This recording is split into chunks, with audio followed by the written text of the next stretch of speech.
Hi, friends.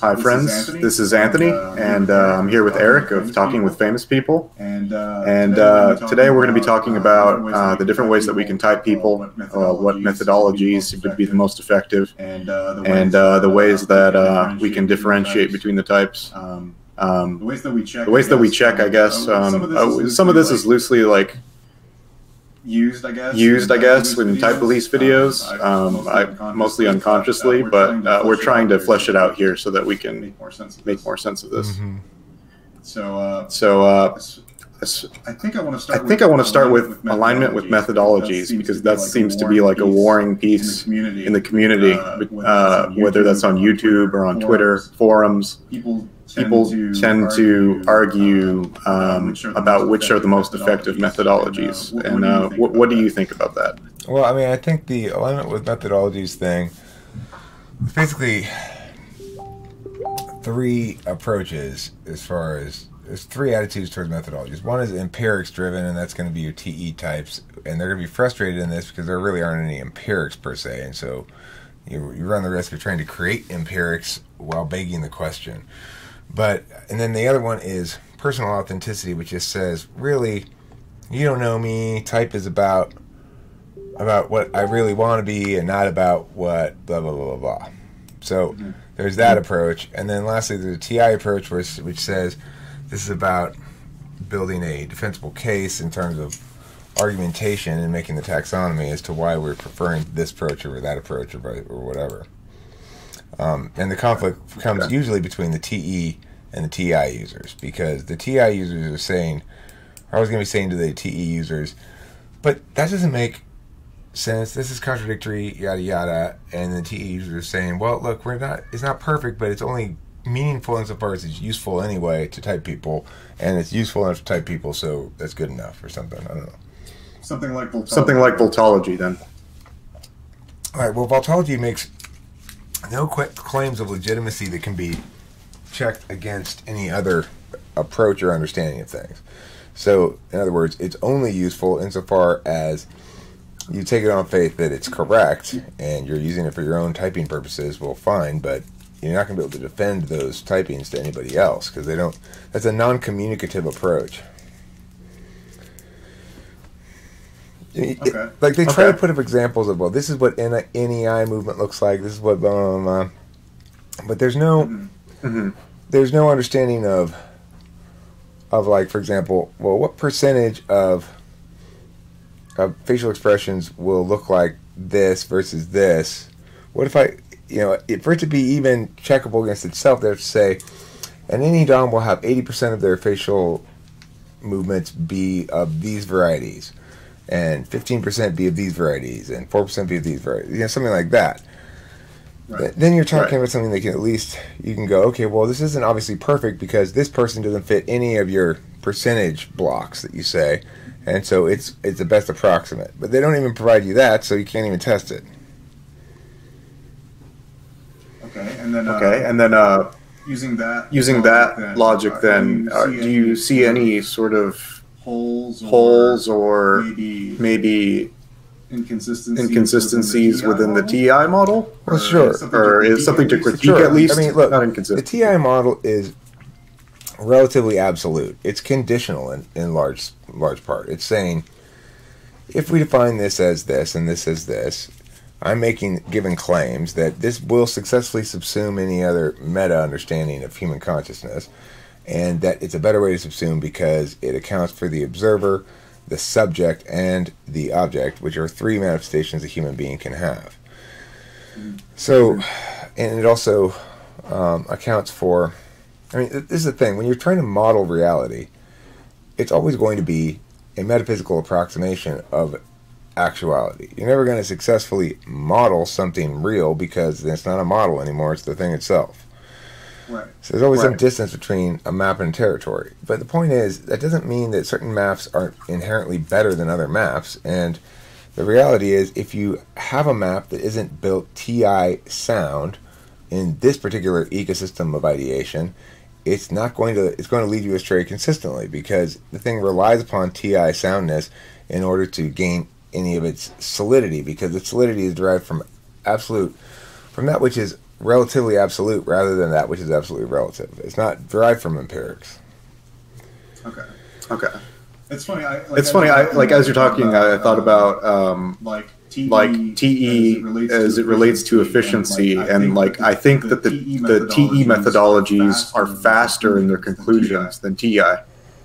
Well, I don't know if they're faster. The thing to remember about TE is it's not any logic itself. It's the capacity to approach from a solvency angle any logic in the world.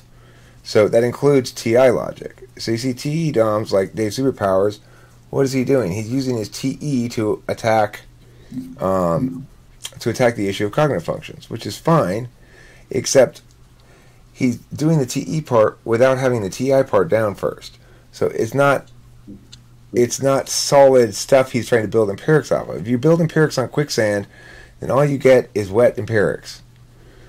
So do you think that the role of TIs then is to create the definitions for us to build off of? Right. To provide the ideational architecture and the constraints upon the system.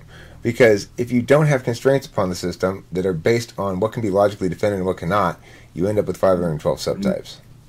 Thinking that you can TE use TI to unlock everything about human nature through cognitive functions.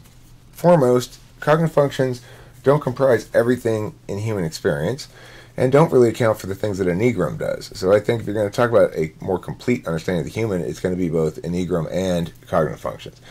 I don't believe it should include subtypes from cognitive functions because at that point it ceases to become logically defensible.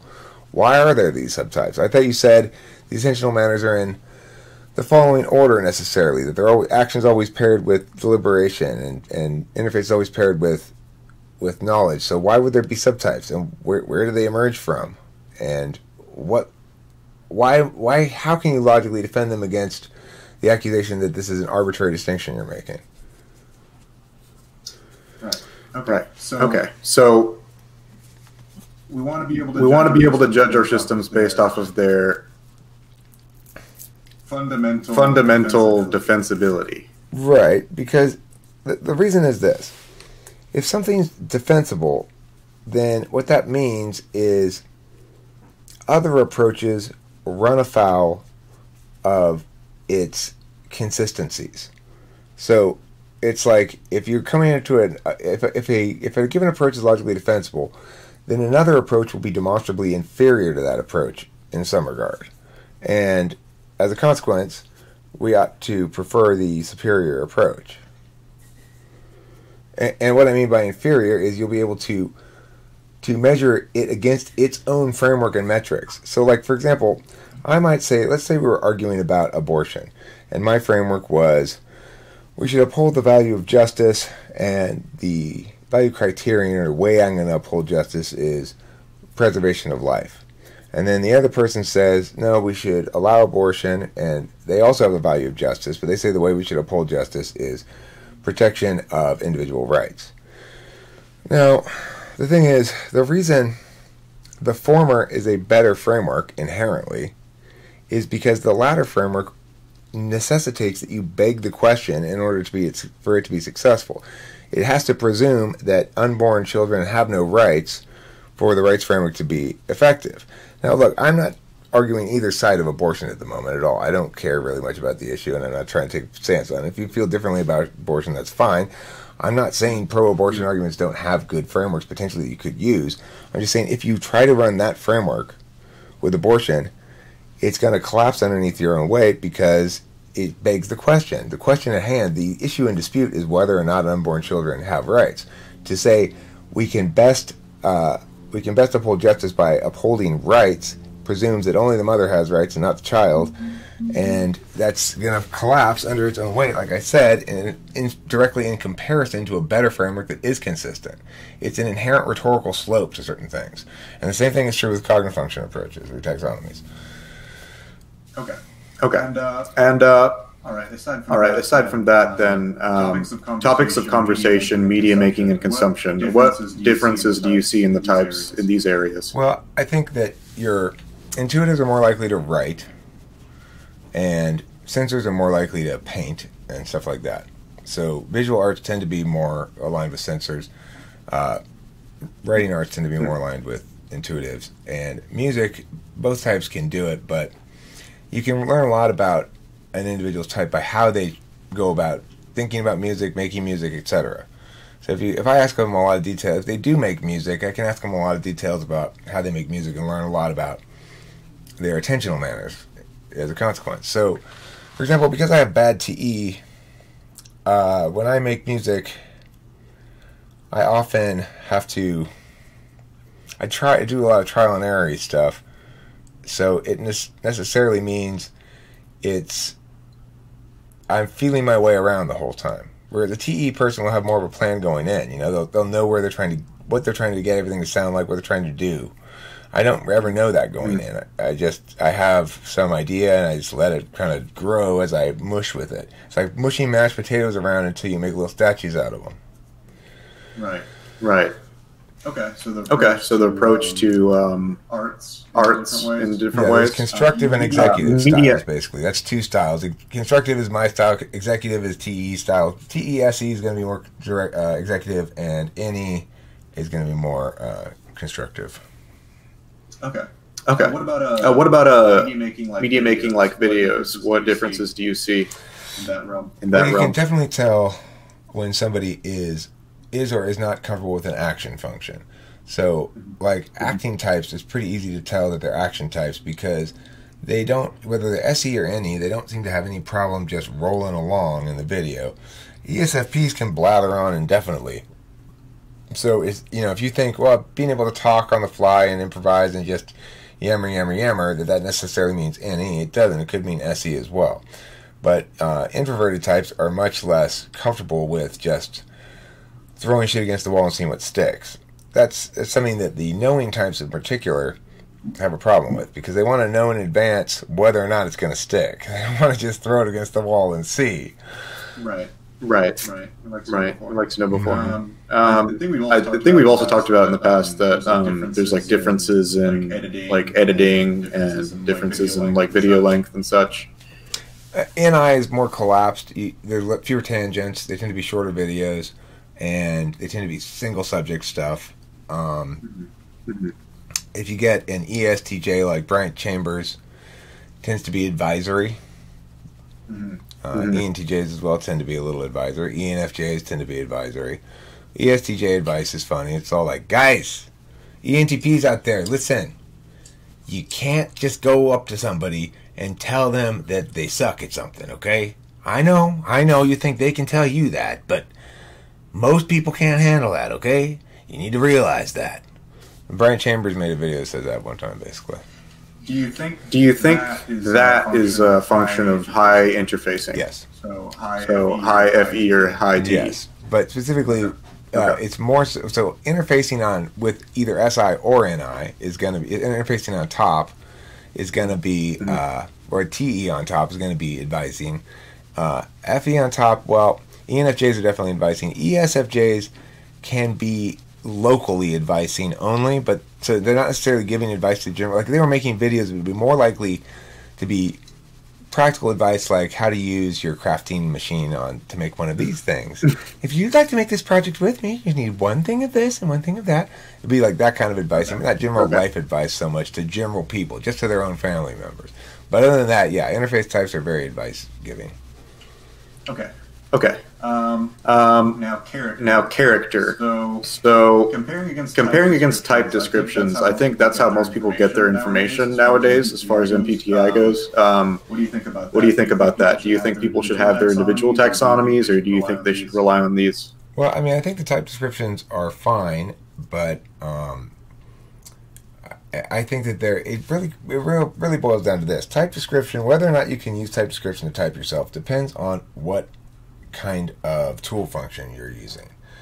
So if you're using FI as a tool function, the only thing you will know after reading those type descriptions is which type you want to be, not which type you are. And you'll believe that the type you want to be is the type you are because you're using your FI as a tool function. So it's a real mistake for FI tool users to try to type themselves at all, probably, but certainly not with type descriptions, because that leads them immediately into a misunderstanding, which is to think that a type is a character costume that you don, and then you get to have all the perks and privileges associated with that character or something, which is, of course, insane. I see. Right. Right. Okay. So how does one sort of combat that if they have that problem? Well, I mean, I don't think one does. You just accept the fact that if you're an ENTP or an INTP and you read those type descriptions, or an INFJ, you'll probably get it right. Maybe some other types as well. But unfortunately, that doesn't help anybody, because nobody knows before they go in and look at the type descriptions and determine whether they're the kind of person who is correctly identify themselves as an ENTP or incorrectly. Right. The ENTPs probably won't be wrong when they call themselves ENTPs. They're probably not going to mistype themselves as something else unless it's INTP. But there's going to be plenty of people who think to themselves, well, I feel like I'm an ENTP and I've typed myself. Eric said ENTPs don't type themselves incorrectly very often, so I must be correct. No, because lots of people mistype themselves as ENTP. So it's a tricky one. It's just not useful. We can't really rely on it as a group in a communicatively general sense to determine whether somebody's a type, whether they fit a given description. We can individually may use it for ourselves, and it may or may not work. All right. Fair enough. Cadence. So I guess this is pacing when somebody's talking to you. What do you notice? Okay, so INTJs have the most obvious particular cadence, and it's because they think before they speak, and they're not very aware of FE at all. So they can sound kind of robotic, or at least odd in some way, maybe slightly autistic sounding. I mean, I don't mean that as an insult at all. I like INTJs a lot, but I like the fact that you can kind of pick out when they are one, because they've got this. People call it robotic. I wouldn't call it robotic. I'd call it measured and socially ignoring. Yeah. So, yeah. But then other types have certain cadences, too. Any DOMs tend to have a certain cadence, like I do, where it's a matter of speed. There'll be times when you rush, and then slow down, and then rush. And there also tends to be a fairly decent-sized range of expressiveness. There tend to be gestures or facial expressions more and stuff. And any DOM is generally pretty animated. I see. So there's that. Yeah. Okay. Go ahead. Okay. Thinking before while speaking, referencing the past. I have a hard time with that one. How would one distinguish that? Because when you're helping somebody zero in on their type, I mean, you have to have sort of past references. I'm talking about how they talk about things. So if I ask them, what were you like in high school? Okay. And SI Dom will say, I was very nice. For example, my best friend Mary and I, we one time went to lunch, and there was this boy who was sitting all by himself, and we went over and sat with him. His name was Baron, and he was barren because he was a male, so he couldn't bear children. And anyway, that would be an SI story. An NI story would be like, I was very nice. Like, I'd sit with people at lunch, or I'd help people with their homework. And then note that there are no specific examples. Right. Okay. It's a pretty reliable one, actually. It's surprisingly reliable. Okay. For SI and I distinction. But the problem is, like, depending on how abstract I'm being, I might not use any SI examples, or I often do, but I might not if I'm being super abstract. So it's important to remember that an intuition DOM is going to be using the other intuition more than the one that's on the front stack almost for a lot of things. So for a lot of times I'm using NI rather than SI really. So I'm not necessarily giving specific examples depending on what I'm talking about. And for you, for example, you're not necessarily doing in the physical world, although you do, but you're more, just as likely, or maybe even more likely to do in the metaphysical world because you're an intuition DOM, so your fifth side is strong, Right. More so with something like this, where I have help. Now, as far as I like for myself, referencing the past, You could ask me a question, a direct question, and I won't have an answer the first time. But as the conversation goes on and my attention's sort of guided a certain way, I might actually gain an example. But I can't consciously grasp it just right off the bat. Well, let me get you into an example. So when your friend Timmy fell in the well and broke his leg when you were 7 years old, and he said, run back to the barn and get my parents to help pull me out of the well. Why did you say no and stand there and laugh at him? Oh my God.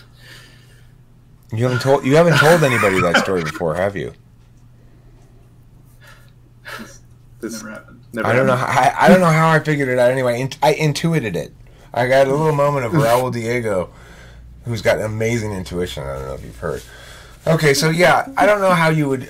I don't know how to tell an NI user how to use personal stories more like that, because it's naturally occurring to me when I'm trying to explain something. I'm almost always going to give an example, like for example, when Kimberly does me or Ruben, what happened to your chin? I shaved it off. Ruben shaved his chin off. Okay, that's a sure sign of an ESFJ. Go ahead, Anthony. All right, so next point we have here is FE awareness. What is FE awareness? Well, it just means how much do I read, if I'm talking about my perception of the other person I'm watching, it means how much do I read them as being aware of how their behavior is affecting the perceptions of the people watching, or how much not aware of it they are. So you can tell a lot of things by, like, there's a lot of subtext, for example, in INFJ videos where they might be saying certain things and they'll slow down as they start trying to figure out how to phrase shit to reveal clues but not say anything directly. That's a sure sign of FE. I can spot it. I don't know exactly how to describe it so that another person would be able to recognize what I'm talking about, but I think maybe that explanation should give some insight into it. Is it like leading a witness, sort of? Or like provoking a response, like by subcommunication? Is that how you describe it? Is that a yes or a no? I can't tell. 1 second. Okay. Well, you remember, I don't know, did I do Cookie's INFP video with you? Or if that was somebody else? Whether she was an INFP or an INFJ? It wasn't me. Okay. Well, in that video, she talks about how she's not an INFP, but everything she says about INFPs to draw distinctions between herself and INFPs are good things about INFPs, right? Okay. So she's being very careful to not come across as self-aggrandizing at all by highlighting the ways that INFPs are good that she doesn't have, instead of focusing on either a mix or focusing on just, like, INFPs are stupid at this and I'm good at this. That would be bad FE, right? Whereas if you want to try a distinction and say, I'm the INFJ and that other person's the INFP, and be smart about it, you'll go, INFPs have these great, amazing talents that I don't have, and so that's why I'm an INFJ. It's a much smarter FE approach, right? Right. Okay. Something like that. TI self-checking. Is this like sort of repackaging an idea, like as you're saying it's it?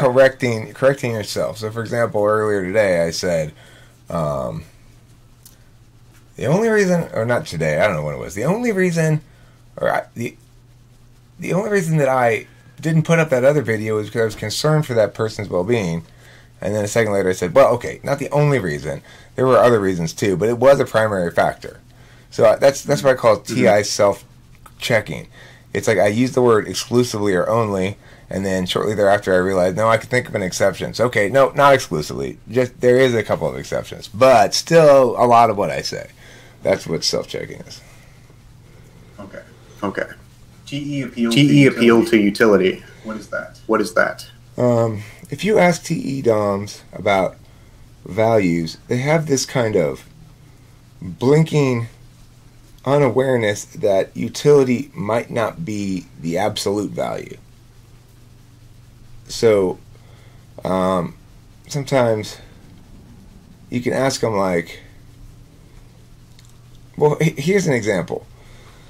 So in the ordinals, I had an ENTJ take the ordinals, and even though in the seeking part, like, well, which job do you want yourself? When I first gave the question, I just said, which job do you want help in, most want to receive help in, and which job do you least want to receive help in? And he prioritized things he was already good at receiving help in because, of course, TE is inherently better than anything else, so you can never have too much of it.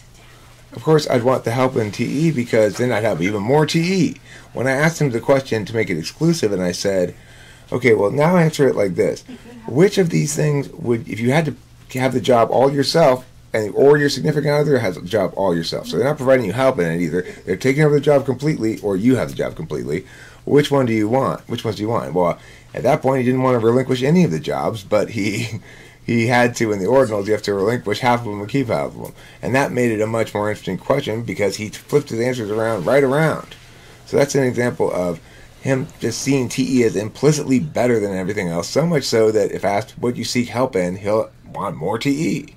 Sip your drink. Interesting. Okay, so that's an example of something that can probably come from different functions. Like I would graciously accept somebody helping with me with my TE, but I mean TE would be my polar. So this is kind of the reason why I wanted to make this video. It's like there's many ways to get at certain behaviors.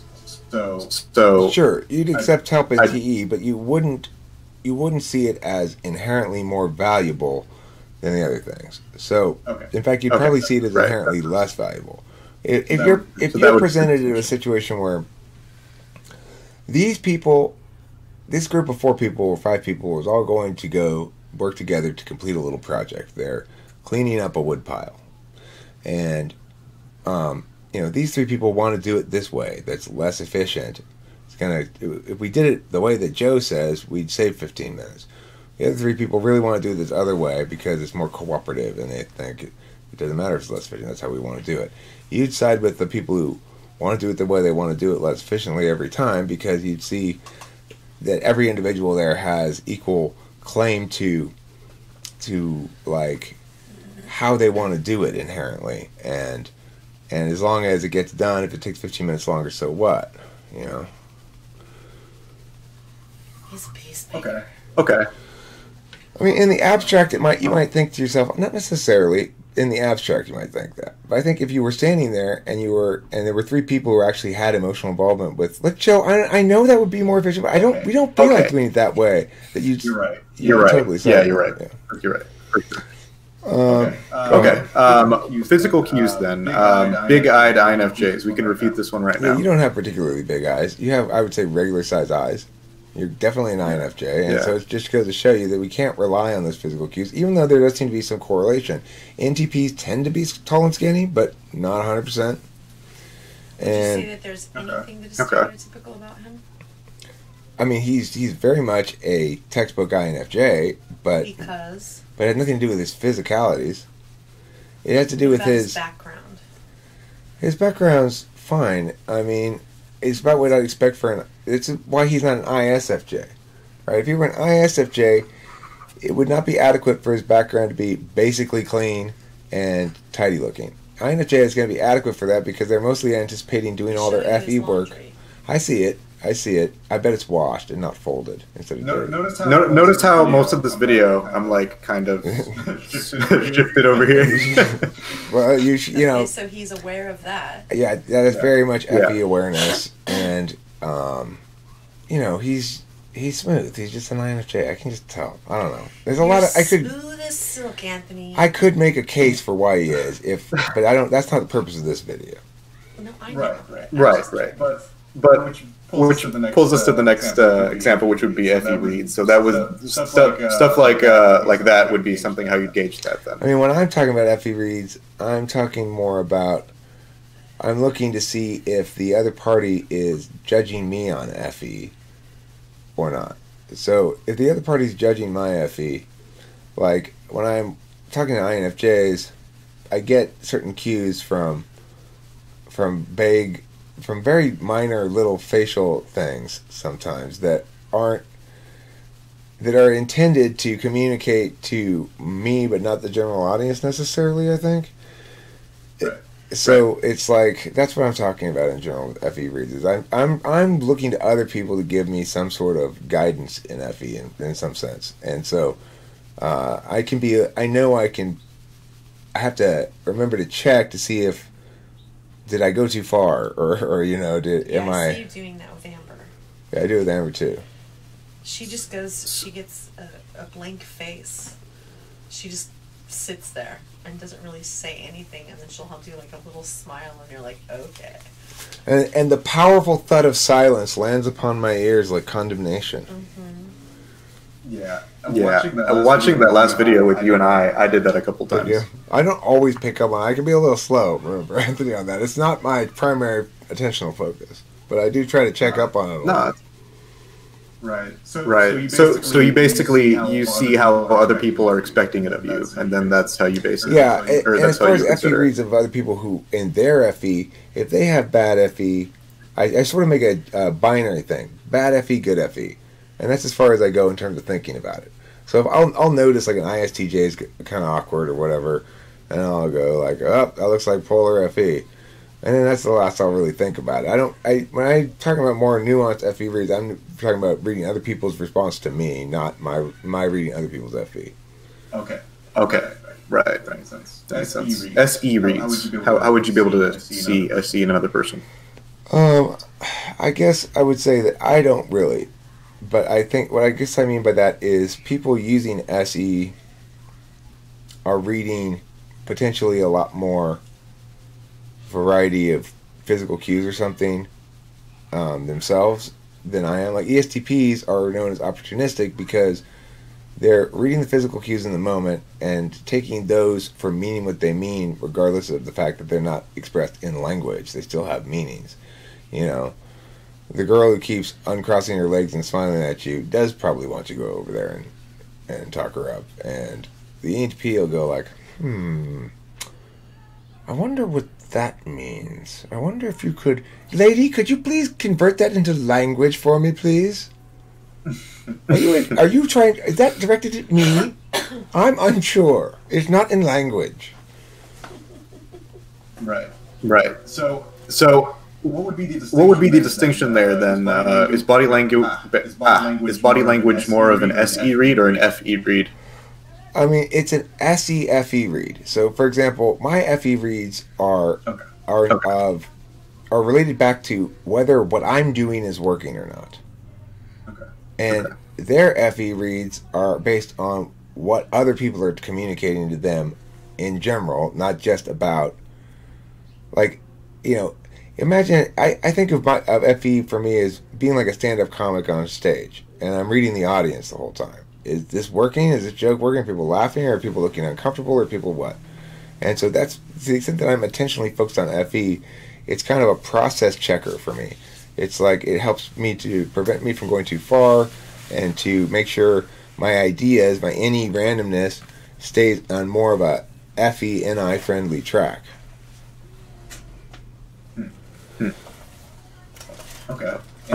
And FI reads. How would you be able to identify FI in another person?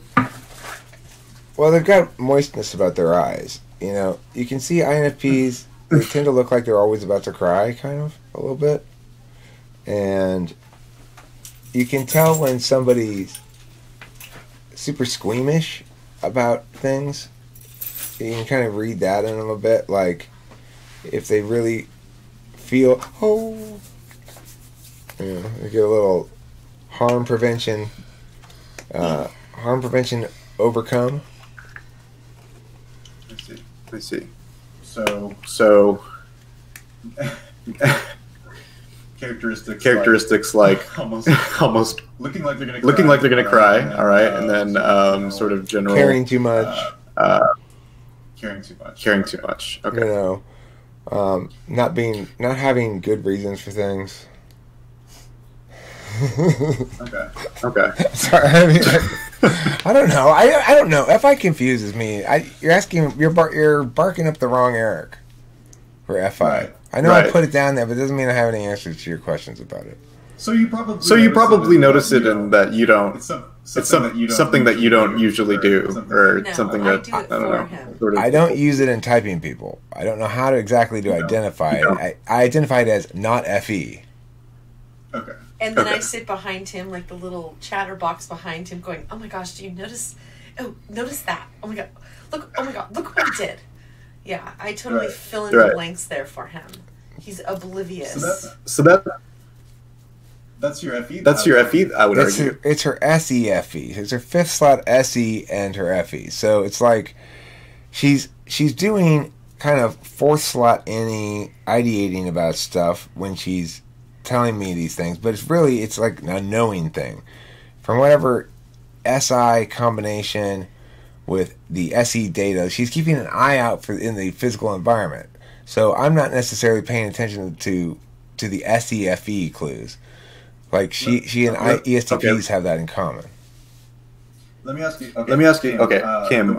The way that you independently sort of categorize people, do you see a lot of overlap with like MBTI and Eric's sort of taxonomy? Like, or when you were like less acquainted with this sort of system. Like, would you see that you guys sort of lined up a lot in your perceptions of people? No. How would you say you categorize people before you met me? I categorize people. Well, I don't know. You would almost have to answer that. How I categorize people, because I don't. I don't know how to see, like, I don't know how to explain it so how you would they're dual. understand it. You'd have to explain. I think you basically categorize people into dicks, assholes, and not those things. Maybe I categorize people with how if they think like me or they don't. Okay. Like, I guess I have this really conceited standard that I put onto myself, and so I expect people to kind of either fall into that category or not. Like, is that sound correct, Eric? I'm trying to say you're a little judgy. You're trying to say she's a little judgy. You're a little judgy. I am. I feel like I have a pretty good gauge on how to behave in public around people. Yeah. And so I use this, like, I guess, set of standards that I used to think was like the standard norm. And I guess I learned, no, that's not the standard norm. That's FE. Yeah, so I'm explaining it in my own layman's terms because I don't know how to explain it to him in... I think what you're saying is that prior to meeting me, when you encounter people who had poor FE, you just assumed they were failing on a universal metric. Yes. But yes, after you sort of understood it as... I kind of relate to that. Go ahead, Anthony. I was going to say I kind of relate to that in that until I encountered this system, I was mostly judging people by my metrics. So if somebody was sort of clumsy with FE, you thought like, oh, they're just stupid. They don't get it. Like that, there's a certain dance to dealing with other people, or like you avoid certain topics with certain people or whatever, Yes. But at the same token, I always felt there were people that understood very well how bad their FE came off and didn't give a shit. So I'd get angry at those people. I have a very there's a type that I give no forgiveness. I won't mention it, but I'm just saying and I think because they say they can't control it, but I don't believe it. Okay. Right. That's funny. That's funny. Yes. All right. Yeah. It's interesting. Did you feel like you judged people by your metrics before, Eric? Yeah, I think I did as well. No. And I think I noticed that in particular in teaching, and where it's probably the most damaging, and I think teachers do it all the time. Like, I'd have students do things where I go, okay, well, now, get up here, and here are your theses for your 3 paragraphs. Now, get up and improvise just talk out loud to us what you're going to say approximately. Just work it out verbally in front of us. Right. And they'd be like, and I just say, what the fuck is wrong with you? I'm not asking you to do anything difficult. I'm just asking you to improvise an entire essay standing in front of the class. What is your problem? Wow. Oh my god. Oh my god. Do you think though that having parents sets that, like having parents that have very high standards of that makes a difference? I think it's being an NE-DOM. I assume for many years that intelligence and being able to randomly come up with shit were basically the same thing, But, I've since have worked with a really smart ISTP who has 0 NE, can't come up with anything on the fly, and is still nevertheless obviously very bright because he got a perfect score on the ACT, which is hard to do. Right. All right. So I guess with that, we'll move on then to skill sets, testing, and TI, NE. That's sort of how you were testing your students then, NE. Well, right. You can test TI more directly than anything else. You can give people a bunch of logic problems and see how comfortable they are with them and how quickly they do them. And, TI DOMs will typically be like a fish in water. They understand immediately what the thing is asking them to do. They intuitively, whether they're sensor or intuitive, doesn't matter. ISTP or INTP, they'll intuitively get the concept of doing the parsing of the conditionality. And if you get somebody like ESFP or ENFP, they'll inherently not get the concept of what it means to parse it conditionally. So if you ask them like the soccer question, if Judy doesn't hurt herself in soccer practice, then she'll play in the game tomorrow. And if she does play in the game tomorrow, then either her mom or dad will watch her play. However, her mom's out of town this weekend, and I've got some additional news. She didn't hurt herself in soccer practice today. Good news. Now, a TI Dom will go, she plays and dad watches her. A ESFP will go, she likes soccer? Right. Okay. Right. So it'd be easier to identify like the polar or right. And you can test NE similarly. I can throw out some idea starters, story starters, and say just make up those stories right now as we go. And you can see how any DOM will delight in the opportunity. They'll be like, "Ooh, I like this game." And non-NE DOMs will either to some extent or another be like, "Okay, I think I can do this," or just be like, and then they went home. So. All right. I see.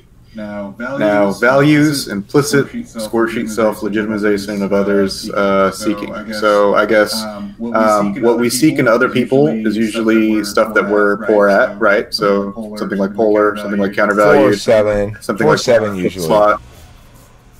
Okay. Implicit value. So dominant. Okay. Score sheet is 3rd, and legitimization of others is 5th. And the reason these ones are the ones to use to type people with more is because implicit will tell you something has to engage their dominant function in some way or another for it to be of any interest to them at all. So, if you ask them questions, why is it that INFPs have so much difficulty answering questions, typological questions, to ask them to self-report or ask them things like the troll question, maybe? The reason is because they don't have any actual feelings in the mix, right? Right. They're just they don't have any actual attachment. Hi, Taylor. Welcome. Yeah, we're wrapping. We're wrapping this one up in about 5 minutes, probably. We're almost near the end of it. We got an outline here, and we're going through it. I'll put the link in the chat so you can look at the outline too if you want to. I'll let you guys finish up. I'll just chill here quietly. Cool. So, what was I just talking about? These ones. So you can. That's why they have trouble answering questions, because it doesn't resonate with them on their implicit value of FI. They don't have any actual feelings about Joe, the guy in the story, who's just an example of a person, not a real person. Right. They can't. They can't attribute value to hypotheticals. Okay. Well put. Got you. And then the score sheet, it's like, where do they actually feel like they're getting the reward? For me, and they may or may not be conscious of this, so you got to kind of read it. But like for me, it's FE. I feel rewarded when other people like me and affirm me. For you, it's TI. You feel rewarded when you're being logically consistent and have the correct logical thing rather than the incorrect one. And for everybody, it's their third slot. The fifth slot, you can kind of get a sense of who they hate. Will tell you somewhat about their type 2. They're going to hate people that don't legitimize on their fifth slot function. So it's sometimes that don't legitimize. Yeah. How would that work with somebody like me then? Some of them are harder than others. But in any example of somebody who doesn't legitimize on any could be one of two possible things. So, for example, the cars in Los Angeles. We used to have a train system around here, and they tore it out they just tore it out for no reason, basically, and then had all freeways and then cars. And we had this massive traffic problem and have to rebuild the transit system because they just tore it out. And that would be an example of, in my mind, any failure. Here, this thing is new. Let's use this instead of something that works. It's an any SI failure. SI is supposed to say, no, preserve the valuable resource. And if any works too much, works too well, then you don't preserve that valuable resource. Now, you could also say another kind of any failure would be simply not being totally unoriginal. Just like somehow some disaster happens because, like, let's say a general in an army just keeps doing the same move over and over again, and the smarter general defeats his ass. You're going to have no respect for that general who's doing nothing new or having no ideational vigor. Right. Means he's a bad general. Right. Okay.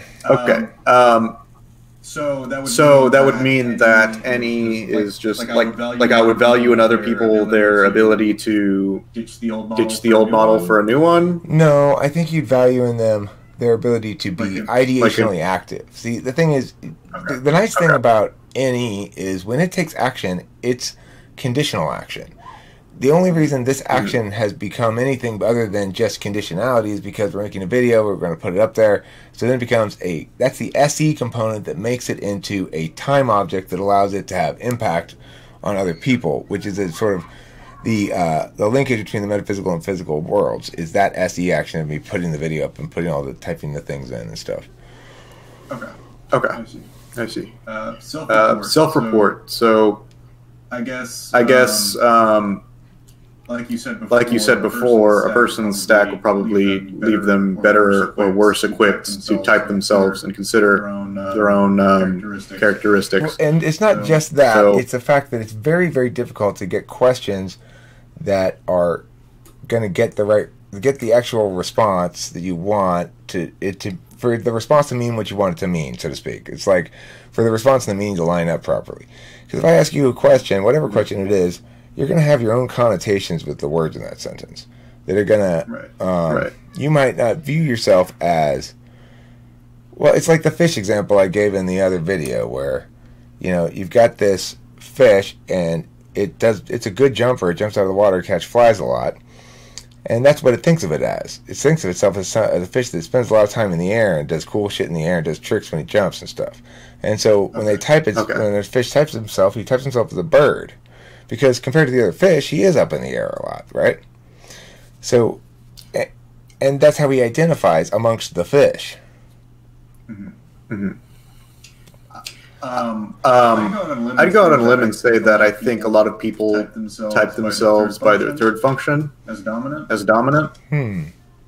I would say that only because of that sort of inflationary nature, where it's like for me example, where I value TI quite a bit, and like I feel like it's motivating for me like to get things right. But even though it's an okay mechanism, it's pretty damn slow. But if I wasn't aware of that, I would probably rate it higher in myself, like if I was just not very self-aware. You know what I mean? Right. It's certainly plausible. I think it also has to do with societal values. So society as a whole seems to value intelligence in abstraction and academic senses more than it does intelligence in emotional and social senses. So, as a consequence, people are more likely to mistake their third function as their nature if it's something that society values, I suspect. Okay. Or if they're new to it, you know, like where you have less information to consider. Right. Yeah, there's that too. But I've read someplace, and it seems to bear sort of true, that people brand new are likely to type themselves as their tool function because they have a more conscious understanding of their tool function than their, in a way, they have a much more nuanced understanding of dominant. But because they can't really turn it on and off, they don't quite get it as an object of analysis as well. That makes sense.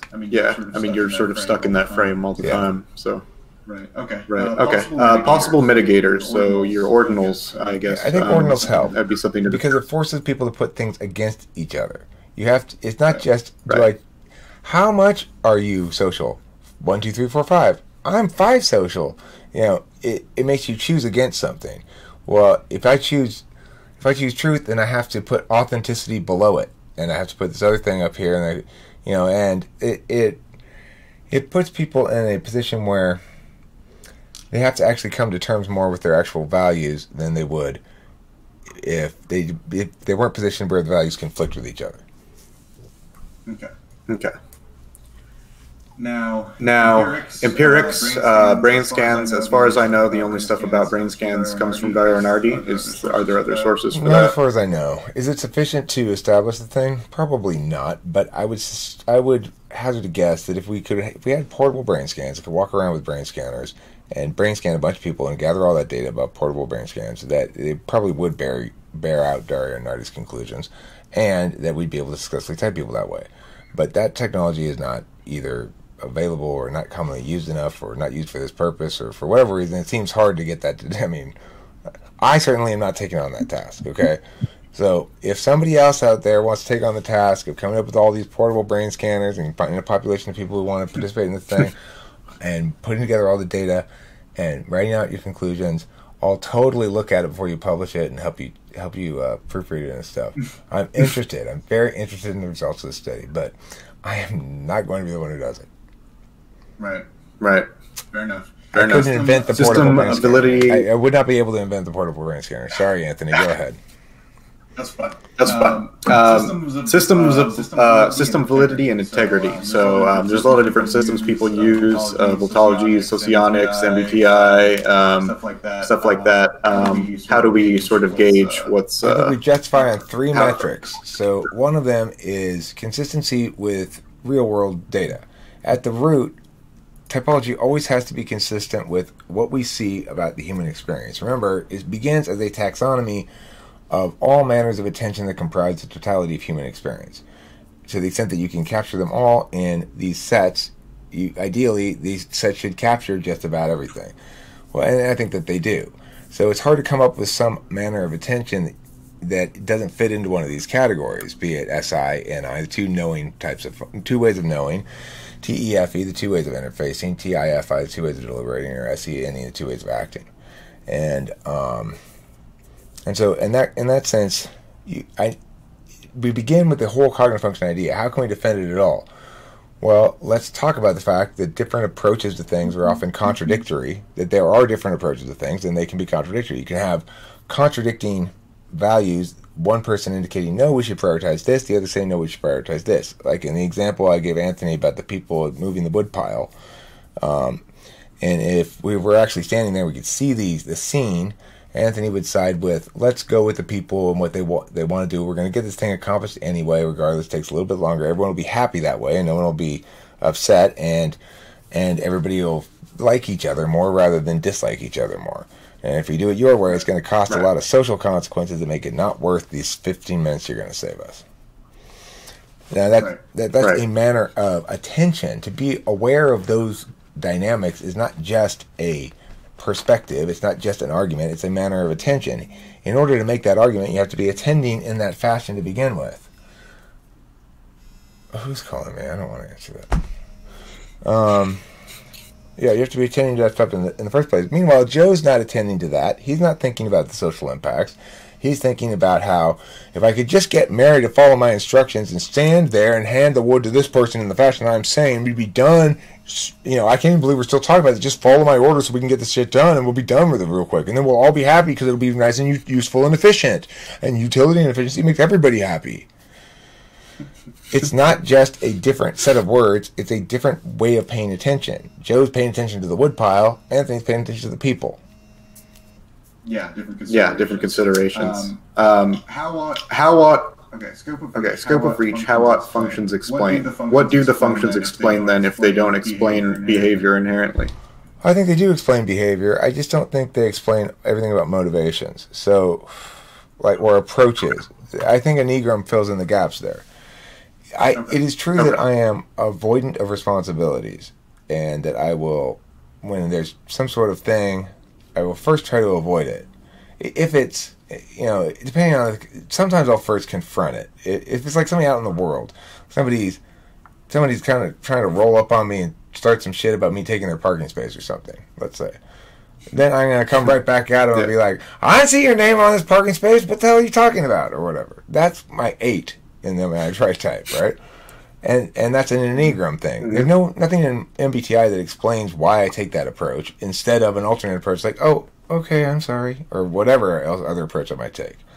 Or call them like, well, sir, I don't really think that it's appropriate to speak to me like that. And I could take that approach, but I don't. I consistently take, the hell you will, I give them the old finger wag, So that's an Enneagram thing, I think. And I think Enneagram explains that stuff, and functions don't. So there's the approach in terms of conflict, like 8. There, for me, 7, the avoidance of responsibility, and 4, the validating myself as by being different rather than by conforming to normal societal mores of success, which is 3, or helping a lot of other people, which is 2. So it's like, I'm a rebel, y'all. That's what makes me okay. I don't need to be like all you sheep. You want to see EJR&D's video on something? Okay.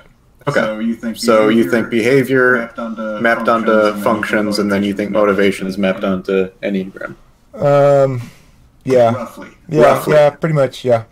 And what's not subsumed by function, the only thing I really think is not necessarily subsumed by cognitive function model is religious faith, which you might say it's an NI thing, and it does tend to correlate, I think, with NI, but I see it as kind of outside of the functions in general a little bit. But you could challenge me on that, certainly. I could maybe lose that argument. I don't know.